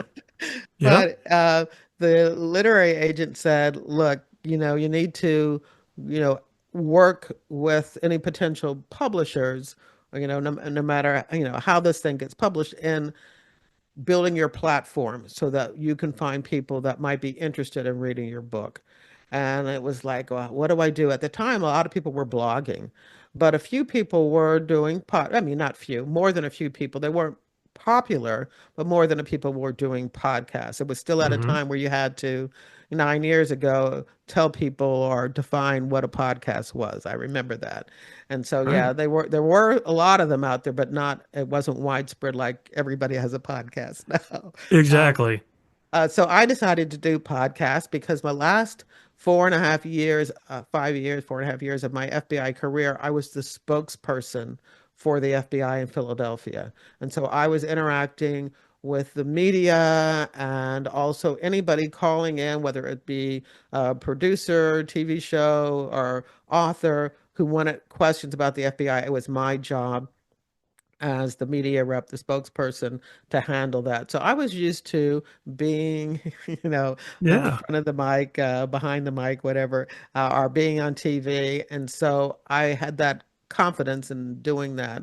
And so I thought, well, I will do a podcast. I was also um, the vice chair of the Philadelphia Society for Former Agents, the Ex-Agent Society. And so I had access to retired agents. And so at the beginning, I was interviewing everybody I knew that had either worked in Philly or, I worked with in Philly and then just expanded it from there. But that was how the podcast started. It was a way for me to find people who would read my books. And then something extraordinary happened. iTunes, which is now called Apple Podcast, Hmm. within that first month of me starting the podcast, decided to make it one of their new and noteworthy, which doesn't work like it did back then. But back Hmm. 9 years ago, when you became new and noteworthy, everybody who was into podcasts would hear about your podcast. And so after that first month, I got like 25,000 people listening to my podcast in one day. Wow. Uh, and then it Wow. slowly trickled down to about, some of those people listened and they liked it. Some of the people listened and they moved on. But it became where at least every week I had at least 5,000 people, listening to each episode as it came out. And it never went back down. It just grew from there. So from like the very beginning, nothing that I did. I mean, I don't know, Oh, somebody at iTunes decided they liked it and put it forth. It doesn't work like that anymore. I have been doing noteworthy like two more times, and it was like a blip yeah. because there's so many people out there now. But But the it podcast shows took you. off, Yeah. yeah, and it became more about the podcast and keeping that going than it did the books. So Yeah. Yeah. uh, You started. Uh, as an author number one, podcast secondary. Sounds like it's kind of transitioned a little Oh, bit. it has definitely. Even though I'm still writing. I have a new, New York literary agent who is, pushing me to finish the novel that I'm working on. It's a two-book novels duology, as they call it, that I'm working on, and hopefully, I'll get that done, and that will be out in a year or two. So because I still love writing, but I just don't have the bandwidth or the time with the TV consulting and the podcast. Sure. And, I am a grandmother. I moved from the Philadelphia area to Raleigh, North Carolina to help care for my grandkids, and that's a major role for me. So I'm doing that too. So, You're a I little want to bit get back busy. to, yeah. So I do want to get back to writing crime novels. And even writing another nonfiction about TV, FBI TV movies, TV shows and movies. So I have a lot of things I want to do. I just don't, I You don't know got when I'm going to do it all, Right, you but don't have the time. You yeah. got the motivation and the things you want to do, but just not the time. Well, speaking of your podcast and the great success that you've had and continue to have, I was reading recently where there was a survey of the best 100 law enforcement podcasts, and it was done by Million Podcasts, and they go through and they rank the top law enforcement podcasts out there in popularity and content. And Jerry Williams and her podcast was number one on this top 100 list. Tell us about that. Yeah, that was just amazing. And, out of the blue, I get this email from a Millions podcast saying that I was rated on the list of the best law enforcement podcasts. And when I clicked the link, I was number one. So it was like, what? So luckily, I took a screenshot of that because in the weeks since I've moved down to number three, but I'm just so happy to be on the list. And I will always have that screenshot of me being number one. But it's an amazing list of podcast and podcast hosts, and I'm just thrilled to be recognized that way. Yeah, well, that just shows what the product that you're putting out there is high quality. That doesn't just happen to anybody. So keep up the good work there. I gotta say, all right, I'm gonna throw this out there that the reason I got into podcasting, I have to acknowledge you because at some point, some time ago, I found your podcast and I started listening to it. And I'm like, this is a cool podcast. And they discuss some really interesting things. And, again, I've been in law enforcement 30 years, and there's some conversations and cases that I found interesting, you know, and that I really had no knowledge or experience in. And I found it really interesting, the guests that you have and the quality of the content of the conversations. And it kind of, the stars started to align for me with some things going on in my life. And listening to your podcast, and then I reached out to you, and you were gracious enough to even talk to me, and you provided guidance on, things that you learned when you were starting out and what you might want to do and what you might not want to do. And ultimately, it came to the point where you were gracious enough to have me on your podcast, which was a complete honor to do that. So I just wanted to acknowledge you and thank you personally Mm. for kind of the guidance that you've provided me and how you helped me along the way with my podcast. So thank you, Jerry. Oh, you're welcome. And I think that was the evolution of my show has really surprised me because, again, when I started, I was trying to find people who were interested in reading my books. My books are all about the FBI, they feature FBI agents. And so that's why I did a podcast about interviewing FBI agents because I thought, well, if you enjoy this true crime, then you'll enjoy my crime novel. So that was Mm-hmm. in my mind. Then I started learning about true crime podcast because I did not know that. When I initially, when you have a podcast and you sign up for it, you had to pick your category. Well, I had my category was arts and literary, arts and books. That's what I picked. I didn't even know there was a true crime category because Mm-hmm. I was thinking that my podcast, and I still think it's more about investigations than it is about true crime. But then, and in addition to the people that I was trying to reach, were people interested in reading books, my podcast opened up to people, true crime enthusiasts, people interested in true crime. And then the biggest honor has been that now I have a huge percentage of the people that listen to the show who are investigators. They're in law enforcement, and especially a lot of retired and people who want to be agents and people who are new agents. Because again of that institutional knowledge, they're learning about how we work cases. And so Mm-hmm. they tell you when you're starting a podcast to figure out who your audience is. My audience has really gotten broader and broader, and I'm certainly uh, happy that those people are supporting my mission. You know, Yep. Yep. Well, speaking of supporting you and finding you, how can listeners learn more about you? How about could you share your website, your, podcast information? yes.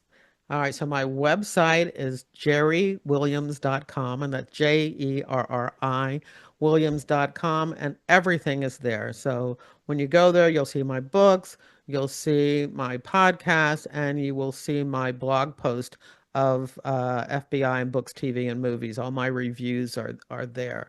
Um, the podcast is FBI Retired Case File Review, and it's on every podcast app that you could think of. Wherever you listen to audio, it's there. I also have a YouTube channel, which is also under FBI Retired Case File Review. It's growing. I'm not. I don't have as many, subscribers and followers on YouTube as I do for the podcast.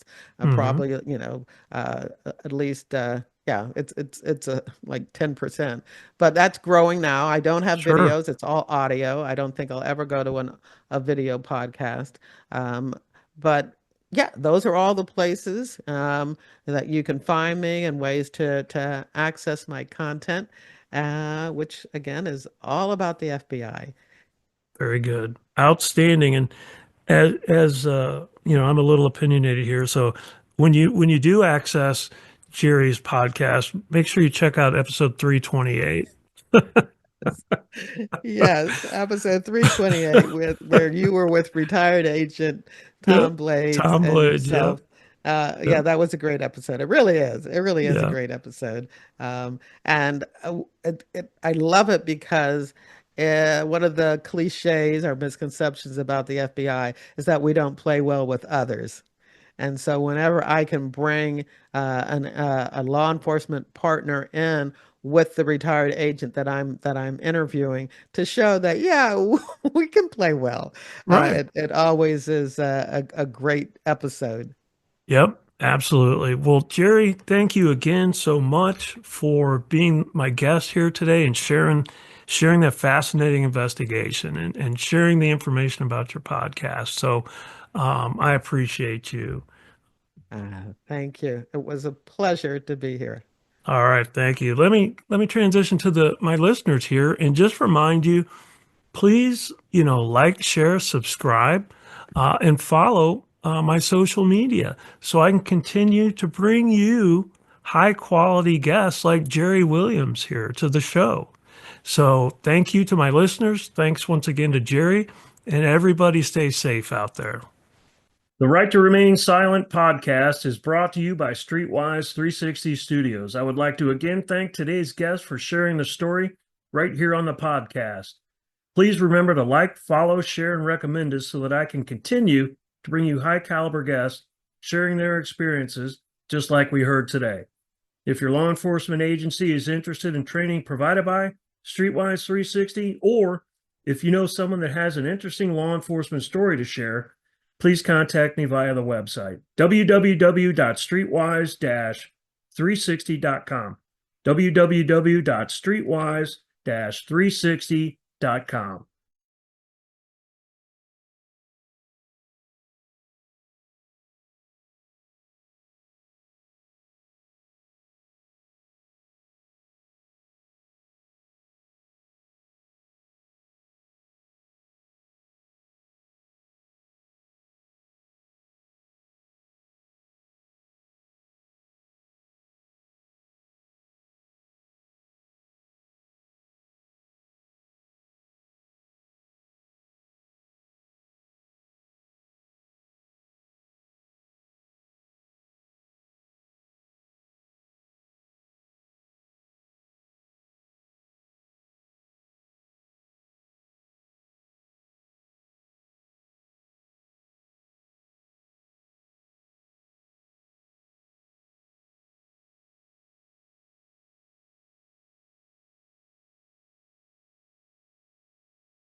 So how did it go? How did you continue on from there?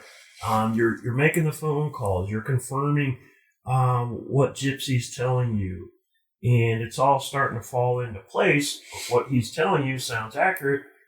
Where do you go from here? We did. And what we wanted to do was basically back Gypsy out of it and turn it over to me. He had laid the foundation, and since I had been introduced via telephone, and now I was talking with Mark, a normal situation would be the hitman would step in and conduct a business, set up a transaction. So that's just what we did.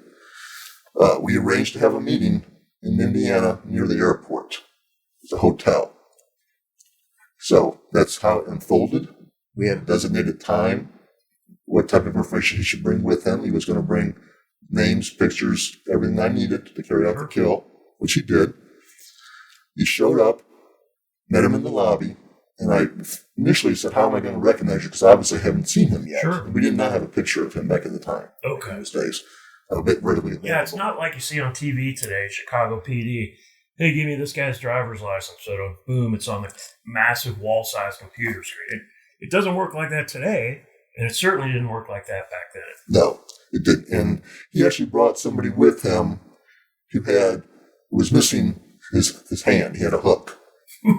He said, you'll recognize me by my friend because he has a hook on his arm. So that did make it easier. Sure. That narrowed it down. Sure. So I was waiting in the lobby, saw the two of them walk in, and because the other person wasn't involved in this, he was just coming along for the ride, they had decided to try to get him away and just bring Mark upstairs to the room to discuss business. Okay. That was easy. I said, let's go upstairs and talk business. Let's leave him down in the bar. Sure. Which is what we did. We then went up in the elevator to the room, whereupon Mark was discussing what he wanted done. Now, prior to the meeting, I met with the assistant U.S. attorney's office, of course, and they said... And that, for listeners, that's the prosecutor. That is the federal prosecutor. That's the federal prosecutor, okay. And they had some guidelines they wanted. They didn't want just to talk about a fishing trip. Right. They wanted specific direction and language from Mark as to what he wanted done. They basically wanted him to say he wanted Barbara and Larry killed. That was my main objective, to get off the fishing trip, if at all possible. So that's essentially your assignment. That's your job. Like, you don't just waltz into a room and, hey, we're going to do this fishing trip and all's good, and you do a takedown. Like, you have work to do that's not easy. You have to confirm what this individual specifically wants you to do. You have to have him clarify that. And like you said a little bit earlier, we're not entrapping people here, right? We're listening to what they're wanting done, and you've got to see that he specifically says that. Yes. And I'm assuming that these conversations are recorded. They are. Okay. Yes, they are recorded. Okay. Again, this is going back a number of years. They weren't using video cameras in the room at the time, but we did have the room mic'd up for audio. Mm-hmm. So we are in the room, and again, he's talking about the fishing trip. I said, what exactly do you want done? Right. Let's cut to the chase, man. Yeah. Yes, I want you to kill him. So again, he was more comfortable saying fishing trip on the phone, which we understood. Sure. But face to face, he was more comfortable once he saw me and met me. And he said, I want you to kill him. And he said, I want you to tell Barbara who sent you. And he said, if Larry's there, kill them both. His main anger at the time was with Brenda, his then wife's former mother-in-law, Larry's mother. Okay. She was the one that was causing the angst, according to Mark, financially. And he said, if Larry's there, which was, his wife's ex-husband, kill him as well. Wow. So we had agreed upon price. And once again, he provided photographs, their addresses. He didn't really have a pattern of life as far as what they did every day. And I explained to him that would require some time as well. We had agreed upon price. He gave a further deposit, and upon completion of the kills, we'd pay the balance. Okay. So as we're concluding those terms, and again, we had gotten specific, he actually had used his hand like a gun and was mimicking shooting her in the hotel room as if he was doing it. Okay. Um, Yeah, that's what I was going to ask. Is he?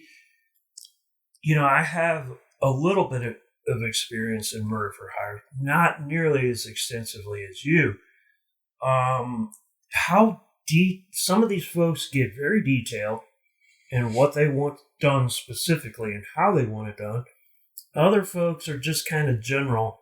I want you to kill somebody, and period, and they leave it at that. Did this guy give you specifics? I want you to do A, B, C, or did he just say, "Hey, I want him killed," and then he kind of left it up to you? well, he has had some specifics. He wanted her. He preferred that I shoot her. And again, as I was shooting her, tell her he had sent me. He also thought, could we masquerade this as a drug deal gone bad and make it look like that? Okay. So he had definitely given it some thought. Clearly. How he wanted the scene to look and what he wanted done. Sure. And again, like you said, there are plenty of other murder for hire cases that go down where sometimes the person just says, I don't care how you do it. Right. Just get it done. Just do it. Yeah. Right. Let me know when it's done. I'll pay you. So it does differ with the client. Each client's a little bit different Sure. what they want. But in this case, Mark had some specifics, had some requirements that he wanted carried out. And again, it was out of anger. There's no question. So we concluded the meeting. He then produces some powder cocaine. And he's like, hey, man, let's do a line. And I obviously knew he had his friend downstairs. And I also knew the arrest plan was to get on the elevator. When we went down, they were going to arrest him. So I said, hey, let's go down and get your friend. We'll all come back up and then we'll all do your powder, your cocaine. He's like, cool. So he left the cocaine in the room, which we, of course, seized later. And as we got on the elevator, got all the doors opened, the arrest team came in and placed him under arrest immediately. Okay. So, and that brings me to a question I had is while this was going down, you often see on television programs like Dateline, 48 Hours, that type of thing, you see actual video footage from these type of events where there's a cover team nearby in an adjacent hotel room or somewhere within the location. I'm assuming that's how it was in this scenario. Is you had a cover team and or arrest team. Correct. They were both. Okay. They were both. And again, they could hear me via transmitter as well as it being recorded. So, as in, I would say 100% of all the undercover cases I've worked, there's a distress signal that you can utter out loud. It's a unique term. It differs, but it's unique. It's not going to be confused with anything else. Right. If you make that statement, you're telling the cover team, come in here and help me out. Something's gone wrong. Okay. For safety purposes. Always for safety, yes. Sure. And I've had one of those in my entire career. Each office I've gone into, they've had a phrase or a set of words that we made sure that were clearly understood if I uttered those words. So yes, there was a cover team nearby, and then there was the arrest team that were in place.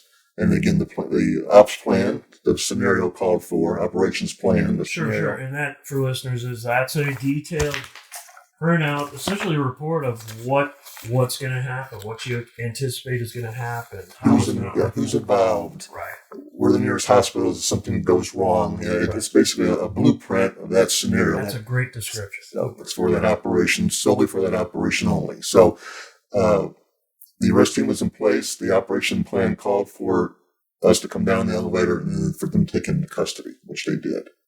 And let me stop you right there. And let me, just for my retention purpose here.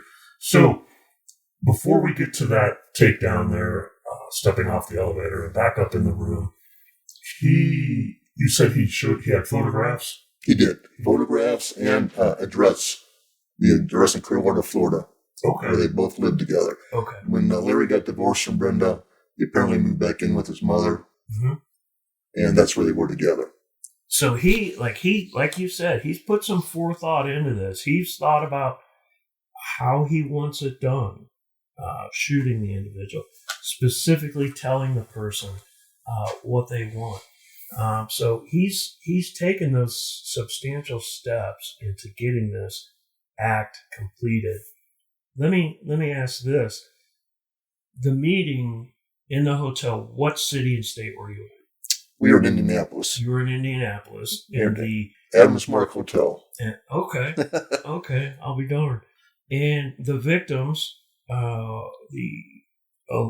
victims to be were in Florida. You said They were notified of what was going on. Okay, Just to make them aware and to make them very observant, because again, we didn't know if he was looking for other people to kill them, and we did eventually find out that he had contacted some people, and they said no. Wow. So they had turned him down. How does that work when you encounter a situation like this where an individual wants to murder people, more than one person, wants to murder them for safety purposes? At what point, I'm sure the investigation dictates, and it varies from scenarios, but in this scenario, at what point do you contact these individuals and say, hey, this is going on and you need to be careful? At what point does that occur? It was actually early on. And again, we did place a lot of trust in them, but they also impressed upon them that in order for this to end the way we want it to, we can't have you saying anything to anyone. Right. You can't go run your mouth. You can't go tell anybody. Discuss this, because that will probably... It would compromise the entire case. Great explanation. It would compromise everything you're working on. Yes. Okay. And still keep them in harm's way.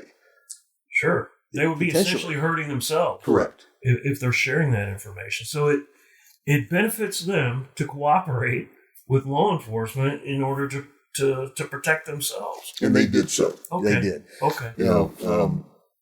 Barbara and Larry had some contact with Brenda. Again, it wasn't a lot because they were divorced. And we just impressed upon him.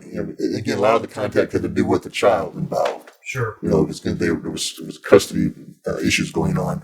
We did just impressed upon them. You can't say anything about knowing anything about Mark's secret, right? Anything of that nature, because we also don't know who else knows, and it would continue to put you in harm's way.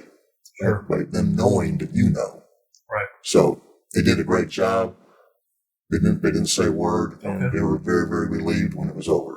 I would imagine. Extremely so. I would imagine. Especially Barbara. Okay. The mother. Yeah. I believe that. Okay, let's jump back to the elevator. Okay. Where you guys are riding down, you're walking from the hotel room on the elevator, going down to get the buddy. To the lobby. Right. So pick up where we left off there. And it was actually late at night, so there was a minimal traffic in the lobby. That's why they chose it, because of the hour of night. If it had been lunchtime or 3:00 in the afternoon, they may have done a different scenario, just because of people milling around. How does that work? Do you dictate the time of the meeting in this scenario? I did. Or does the bad guy? I did in this scenario. After we had agreed upon where, I was choosing the time based upon the FBI's choice. Coordinating safest overall. And best time to effect an arrest. Okay. So that is how we chose that. He actually had to drive from a small town in Indiana to Indianapolis, so that was also a time factor. So we knew when he was on the road, we had time to get everything in place, make sure all our ducks were in a row. And I was down in the lobby when he and his friend entered. So the time was crucial, because like any arrest, you always want to minimize impact to civilians. Sure. No matter what. Yeah, you're in a hotel here. You're in a Yes. lobby. You don't know if a family of 5 or 6 is in that lobby checking in or checking out. Or a softball team of 20 kids. Right, absolutely. So that's why it was considerably late. Most things in the hotel were closed. So again, they felt safe, and they had people down there. Worst case scenario, if they had to change it, they could have arrested him when he came out of the room on the floor. Okay. Okay, But sure. they chose, again, because there are people in the rooms, they chose to let him come down in the lobby because it was basically empty. Yeah. And they felt it was the safest place to effect the arrest. There's a lot of, for the listeners, there's a lot of variables here into an overall investigation like this. You don't just pick a hotel and it goes down. There's a lot of moving parts. You have your cover team. You have your takedown team. You have these different variables like we're discussing here. So these are oftentimes very complex investigations. And what you're doing is very important. You as the UC are securing the evidence needed for a successful prosecution. But in addition to that, you have to keep in mind the safety of all involved. So just wanted to mention that it's not just a cut and dry type of investigation. And there is a lot of preparation. Like I say, there's a recon at the hotel. Is this the best hotel? Make the arrest. Is it, and again, they talk to management at some point. They let them know that there's going to be a cadre of FBI agents in there making an arrest. That's normally how we operate. Okay. That way they cooperate and it makes it a lot more smoother. Okay. And we have the local police involved. Again, it's a concerted effort. Everybody's on the same page. They all know what's going on. Okay. So come off the elevator into the lobby. He's taken into custody. Are you taken into custody as well? Not in that scenario. I didn't have to. Okay. How about the friend? What did he? He left. He left. He was approached and told that he could leave now. Okay. That It would be a good idea. Mark wouldn't be joining him on the way home. Okay. So many words. Did he, when this happened, was he shocked? Was he surprised? How did he react to being arrested for this? He was very upset. In fact, when they were putting the handcuffs on him, he said, "You might as well just shoot me now. My life's over."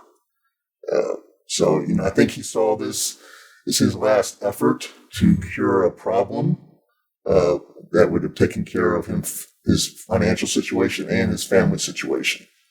And when it did not happen that way, I think he pretty much felt that was his last hope. He realized the severity of the situation. No question. And the weight was coming down at that point. No question. Okay, so taken into custody, arrested, put into jail.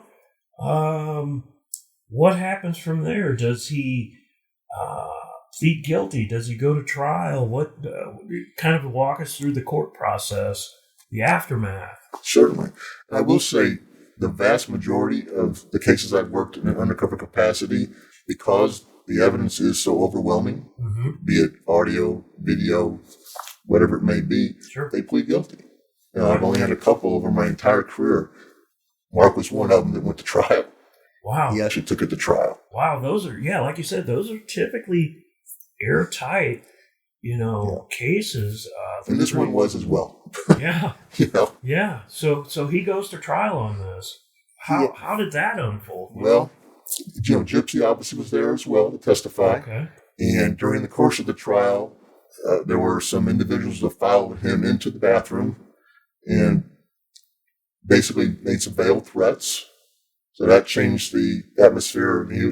Gypsy was, from that time on, escorted by U.S. Marshals wherever he went inside the courthouse. I was going to ask, did he, oftentimes you have cooperators that initially they'll cooperate and provide information and do an introduction.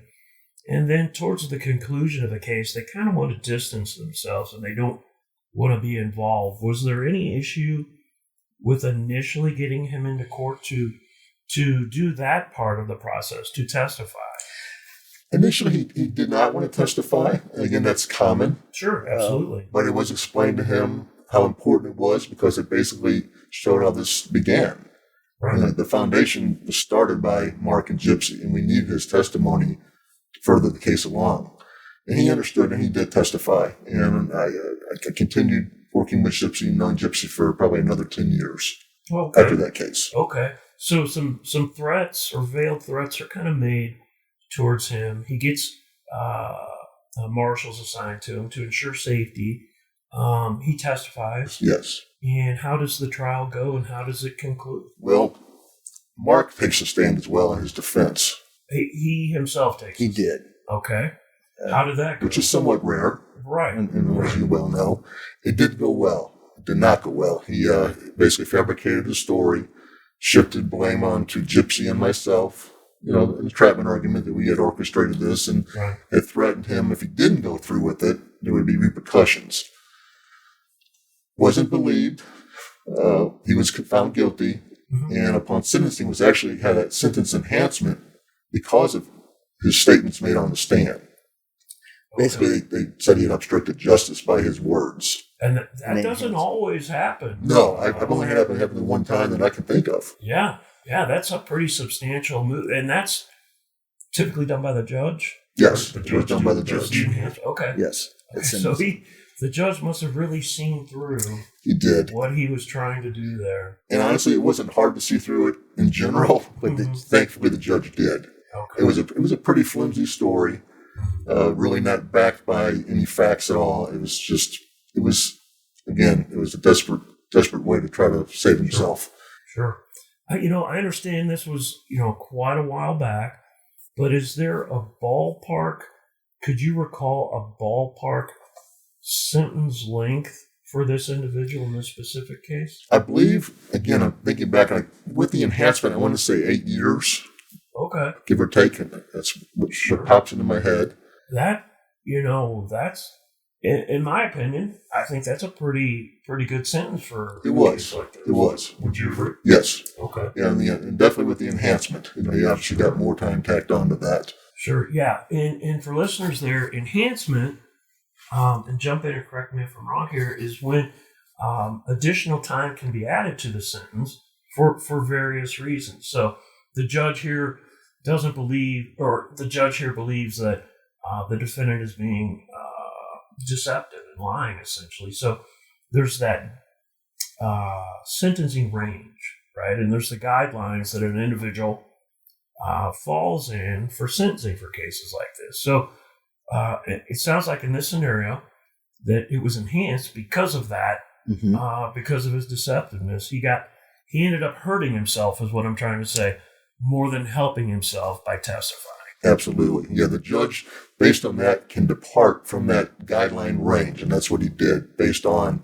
Mark's testimony on the stand. He did not do himself any favors. That sounds like a rough patch of life for this guy, going through that situation and making the poor decisions to try to do something like this. So thankfully, there was an individual out there like this gypsy, that shared that information. Because had it not been for him sharing that information with the FBI, and had it not been for your undercover investigation of this individual, who knows what could have happened in this scenario. Absolutely. I mean, Mark, there was no question Mark was very serious about this taking place at that time frame. Yeah. Okay.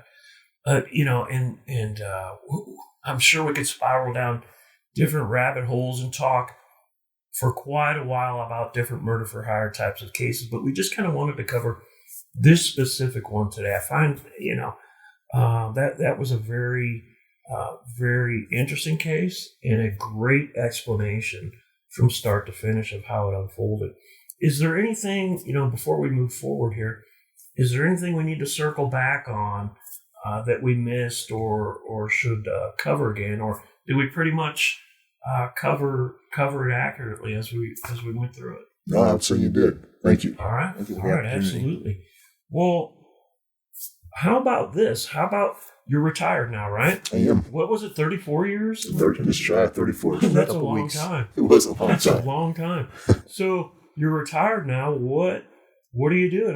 Are you just enjoying retirement, or? Well, in part, I am. Sure. Definitely enjoying it. Absolutely. But, you come to some point where you'd like to do something other than a hobby. At least I did. Right. On a personal level. So I did a little bit of independent contracting work, some freelance projects, and then began, as you read earlier, the international liaison for Streetwise 360.